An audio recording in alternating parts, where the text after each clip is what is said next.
The United Nations Secretary-General Ban Ki-moon is in Tehran to take part in the summit of the Non-Aligned Movement.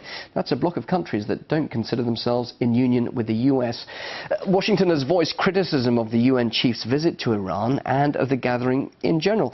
Well, let's discuss this with author and journalist Afshin Rattansi. He's joining me live from London. Afshin, Washington didn't want Ban Ki-moon to go to Iran at all, but he's not just attending the summit, he's also meeting with the country's president, Mahmoud Ahmadinejad, as well as top officials, including the Supreme Leader, Ayatollah Khamenei. So what are his intentions here?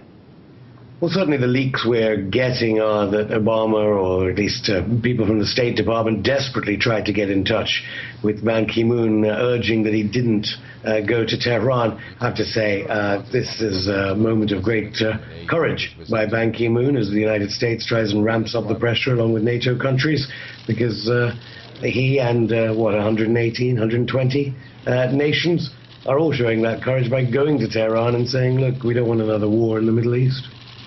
And the US State Department has said it really didn't think that Iran was deserving of this high-level presence of those attending. What do you make of that statement? I mean, quite unbelievable that a country that has created so many wars since, even since the last non-aligned summit. They have ministerial summits, they have leaders summits. I was actually at one in Tehran not a few years ago myself. And at the same time that this summit was going on in Tehran, with different world leaders all visiting, the mainstream media of the West saying Iran was increasingly isolated. I think with 120 countries represented, I think we can see who's isolated. And presumably that's why Washington desperately didn't want Ban Ki-moon to go there. So what about the tensions in the Middle East, Syria in particular? Upon arrival, he said the Islamic Republic does actually play a crucial role in dealing with regional and international issues like Syria. In what way does it? Well, Iran is now proposing a Syria plan, and we must remember that it is one of the regional powers there. We have the Iraqi head there, the head of state. We have people from Afghanistan, Hamid Karzai, let alone Latin America. It is the global South meeting together like they did, I suppose, arguably in 1955 at the Bandung summit against the old Cold War powers.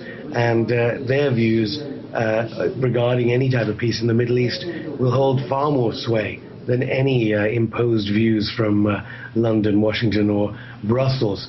And I suppose the way that they react is by not covering it in the mainstream media as much. Most of the news here in London at the moment is about Mitt Romney and his wife. They won't be covering this summit. The UN Security Council has clearly failed so far over the Syrian crisis. Do you think some sort of resolution, some sort of idea, concrete idea, could come out of this meeting in Tehran? Well, it'll be thwarted, and attempts will be made to thwart any new deal, any new peace talks that come out of what is happening in Tehran, because the United States and NATO do not want any type of carve-up or sovereignty to remain with non-aligned movement nations. So it's a great pity, and I don't know, I hope those capitals, those NATO capitals, will get increasingly more frightened by what is happening as the global South comes closer and closer together in their attempts at trying to overthrow what is basic Western hegemony. But the danger lies, ever-present danger, as Obama steps up with his proxy Israel to try and destroy any kind of peace that could be in the Middle East. Of course, tensions don't just lie with Iran's alliance with Syria, but of course the nuclear issue. Iran's president, interestingly enough, has granted permission for foreign delegations attending the summit to visit the nuclear enrichment facility in Natanz. Now, that's one plant at the heart of the country's nuclear dispute. Just briefly, Afshin, how do you assess that move? Could that perhaps ease tensions over the nuclear issue? Well, I'm having sort of conflicting reports on that, because they did say that earlier, and then I think they've gone back on it. So we're not absolutely sure that's happening, as my understanding. But Ban Ki-moon is showing that whatever pressure he gets from NATO powers, UN Security Council members, except for China and Russia, to try and, I don't know, create a war on Iran over supposed nuclear weapons, Ban Ki-moon visiting the country shows enough, hopefully, to people, his staff, technically, at the IAEA in Vienna, that he doesn't want the bombing of Iran by NATO because of alleged nuclear weapons. Really good to talk to you, Afshin. Thank you very much indeed for joining us live there in London. Author and journalist Afshin Rattansi. Thank you.